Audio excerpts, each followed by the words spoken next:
ओम नमो भगवते वासुदेवाय।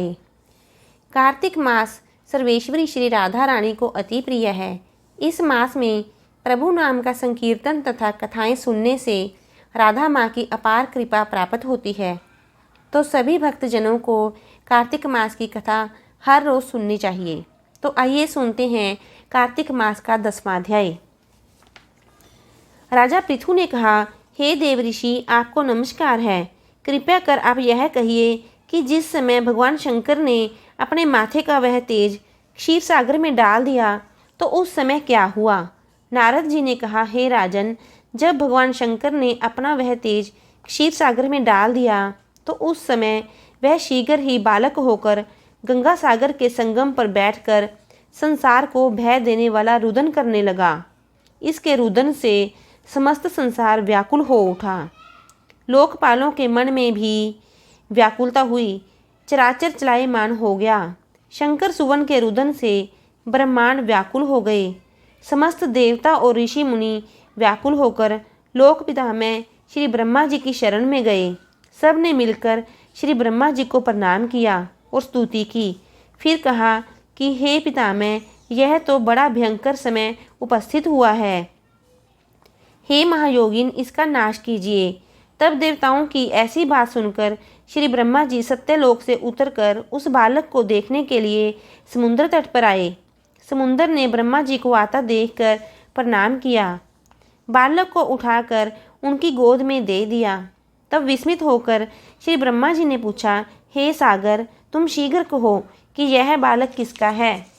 समुद्र ने विनम्र शब्दों में कहा, प्रभो, यह तो मैं नहीं जानता, किंतु मुझे इतना अवश्य ज्ञात है कि यह गंगा सागर के संगम पर प्रकट हुआ है। अतएव हे जगत गुरु, आप इस बालक का जात कर्म आदि संस्कार कीजिए। इसका जातक फल बताइए। नारद जी कहते हैं कि इधर तो सागर ब्रह्मा जी के गले में हाथ डाल डाल कर बार बार उनका आकर्षण कर रहा था। फिर तो उसने ब्रह्मा जी का गला इस प्रकार जोर से पकड़ा कि उससे पीड़ित हो ब्रह्मा जी के नेत्रों से आंसू टपकने लगे। किसी प्रकार से ब्रह्मा जी ने अपने दोनों हाथों का जोर लगाकर अपना गला छुड़ाया और सागर से कहा, हे सागर, सुनो, मैं तुम्हारे पुत्र का जातक फल कहता हूँ। मेरे नेत्रों से जो यह जल निकला है, इस कारण इसका नाम जलंधर होगा। यह उत्पन्न होने के साथ ही तरुण हो गया है। इससे यह सब शास्त्रों का पारगामी, महापराक्रमी, महावीर, जवान, महायोद्धा और रणधुर्मद होगा। यह बालक सभी दैत्यों का अधिपति और भगवान विष्णु को जीतने वाला होगा तथा यह कहीं भी नहीं हारेगा। एक भगवान शंकर को छोड़कर यह सबसे अवध्य होगा। जहाँ से उत्पन्न हुआ है फिर वहीं जाएगा। इसकी स्त्री बड़ी पतिव्रता, सौभाग्यशालिनी, सर्वांग सुंदरी और परम मनोहर, मिष्टभाषिणी तथा शीलवान होगी। नारद जी कहते हैं, हे राजन, सागर से ऐसा कहकर ब्रह्मा जी ने शुक्राचार्य को बुलाकर उनके हाथों से बालक का राज्याभिषेक कराया और आप अंतर्धान हो गए। फिर तो बालक को देखकर सागर बड़ा ही प्रसन्न हुआ और घर आ गया। कितने ही उपाय से उसका पालन कर उसको पुष्ट किया।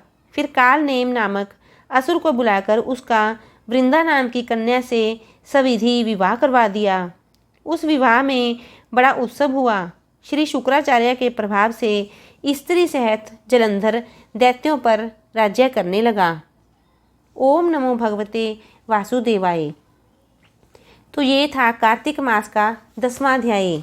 अगर आपको हमारी वीडियोस पसंद आती हैं तो कृपया लाल बटन दबाकर हमारे चैनल को सब्सक्राइब कीजिए और कमेंट में जय श्री राम या जय श्री कृष्णा लिखिए।